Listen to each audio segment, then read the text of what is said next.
So far, we have been talking about computing mean for raw data, where all the observed values of a variable are available.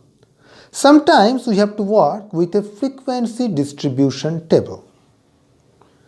This is particularly the case when using secondary data, which we have to retrieve from printed reports.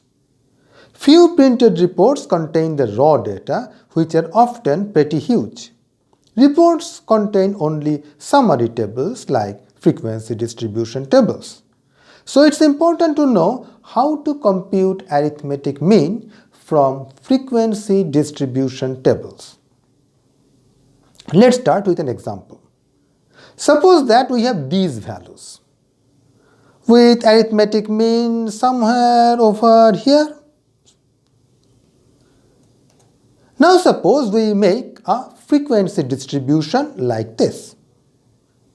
The first thing that you should understand is that we have lost some information when we passed from the raw data to this frequency distribution. We could construct the frequency distribution from the raw data, but we cannot construct the raw data back from the frequency distribution. For example, we know that there are f1 many points in this first class, but we do not know where exactly in the interval those f1 numbers lie. So, precisely speaking, we cannot compute the arithmetic mean of the original values using only the frequency distribution. However, we can do an approximation. For each class, we assume that the points within are uniformly distributed throughout the class. So the average value in a class is its midpoint, the class mark values, like these. Let's call them MIs. Then roughly the total of the values in the ith class should be Fi times Mi, because there are Fi values, all are more or less equal to MIs. Hence the total sum is roughly sum of Fi Mi. Also the total number of values is sum of Fi's. So the mean is sum of Fi Mi divided by sum of Fi. Unfortunately, LibreOffice does not provide any shortcut to this formula. So let's learn the longhand way.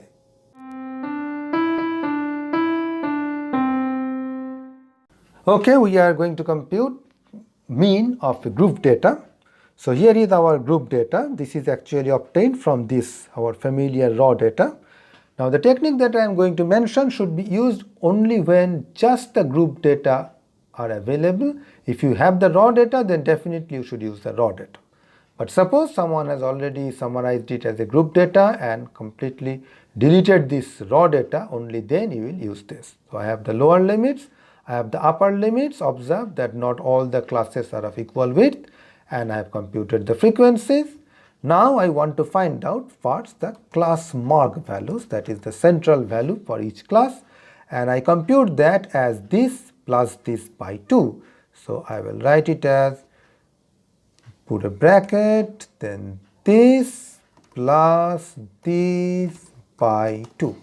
So here it is 250, I drag it all the way to the end. So these are the values which are the central, the representative value for each class. I have the frequency, I have the class mark. So now I am going to find out the product, frequency times class mark. So I will call that F times M for just quickly, frequency times class mark value, which is this times this, and I want to compute all these things. Okay, now it is time to compute the sum of all the frequencies. So I will quickly compute that sum of all the frequencies. So sum, I want to compute sum of these and also sum of these. Sum of these numbers. So it is 52750, that is the numerator, and 116 in the denominator. So this is total number of cases where this is numeric.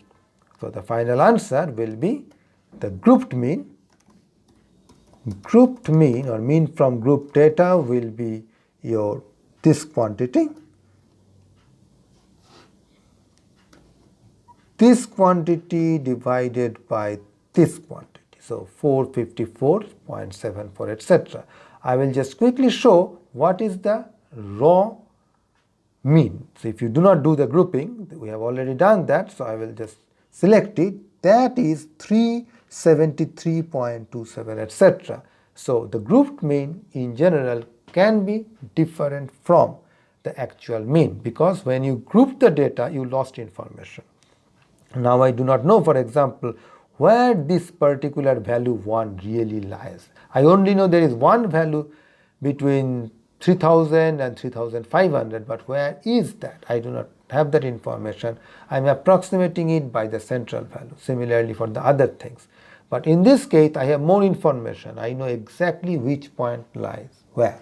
That is why if you have the raw data, always go for the raw mean.